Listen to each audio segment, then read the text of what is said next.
ڈالروں کی اب یلغار. اب یہاں پر امریکی سرمایہ اور ڈالر چاہے مشرق سے آئے چاہے مغرب سے آئے وہ یہودیوں کا اعلی کار ہے. آپ نے اگر $1 نوٹ کا اگر کبھی نقشہ دیکھا ہو اس کے اوپر جو سگنیا بنا ہوا ہے جو نشان ہے وہ کیا ہے؟ پیرامڈ، احرام مصر.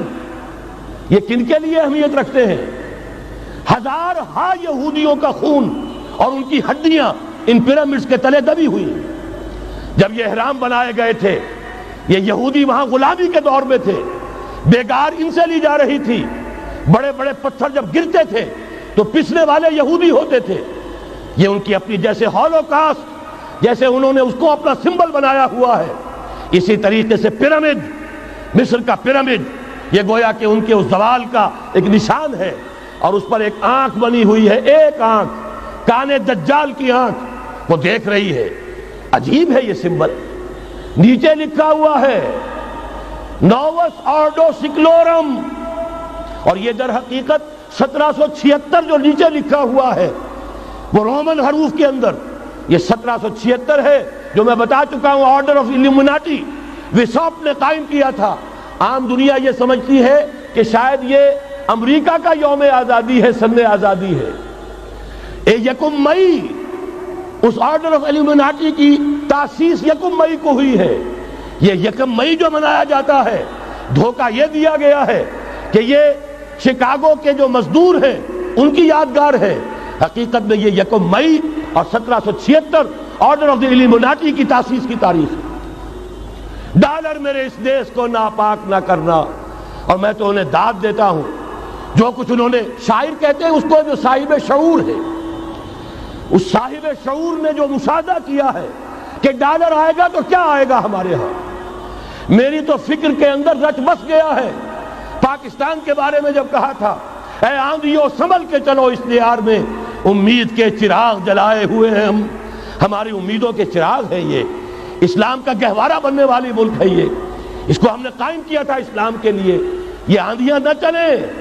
اس ملک کو ہم نے اسلام کے چراغ جو ہے ہم نے اس میں روشن کیے ہوئے ہیں. اے آندھیو سنبھل کے چلو اس دیار میں، امید کے چراغ جلائے ہوئے ہیں ہم. بہرحال یہ تیسرا سیلاب ہے، ننگی سرمایہ داری، جس کی پھر لعنتیں ہوتی ہیں. ایک طرف فقر، ایک طرف احتیاج، ایک طرف بھوک، ایک طرف دولت کے انبار. پہلے بھی ہمارے ہاں فرق کم نہیں ہے، لیکن اب جو ہوگا اگر یہ بات پوری ہو گئی تو وہ ننگی سرمایہ داری. اور سرمایہ داری ہی در حقیقت یہود کا سب سے بڑا ہتھ کنڈا ہے. یہ بینکنگ کا نظام، یہ سارا کا سارا سودی نظام، یہ IMF، یہ ورلڈ بینک، یہی تو ان کے سب سے بڑے ادارے ہیں. تو واقعہ یہ ہے کہ 3 طرف سے ہم پر حملہ ہو رہا ہے. اور یہ سود کے بارے میں کیا کہا تھا اقبال نے؟ از ربا آخر چمی زائد فتن.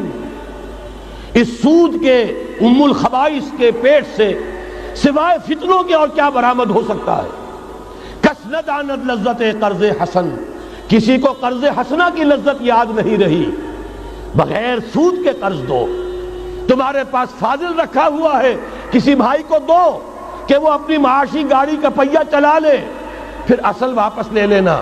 اگر اتنی ہمت نہیں ہے کہ ان تصدقوا فهو خیر لکم، صدقہ ہی کر دو تو سب سے اچھا ہے. دے ہی ڈالو اپنا فاضل سرمایہ. یسألونک ماذا ينفقون قل العفو. مت رکھو اپنے پاس، یہ گندگی ہے. لیکن اگر بڑے ہی کم ہمت ہو تو کم سے کم قرض حسنہ دو، اپنی اصل رقم واپس لینا. کس نہ دانت لذت قرض حسن. از ربا جاں تیرا دل چوں خشت و سنگ. اس لیے کہ سود کے ذریعے سے انسان کے اندر تاریکی پھیل جاتی ہے. دل جو ہے اینٹ کے مانند، پتھر کے مانند سخت ہو جاتا ہے، کٹھور.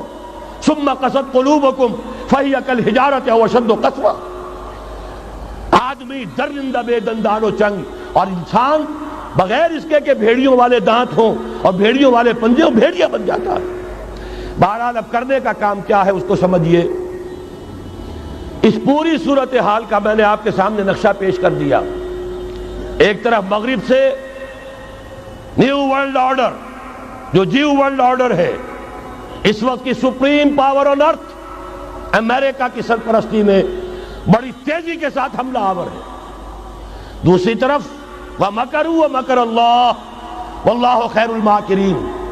اللہ کو پامردی مومن پہ بھروسہ، ابلیس کو یورپ کی مشینوں کا سہارا۔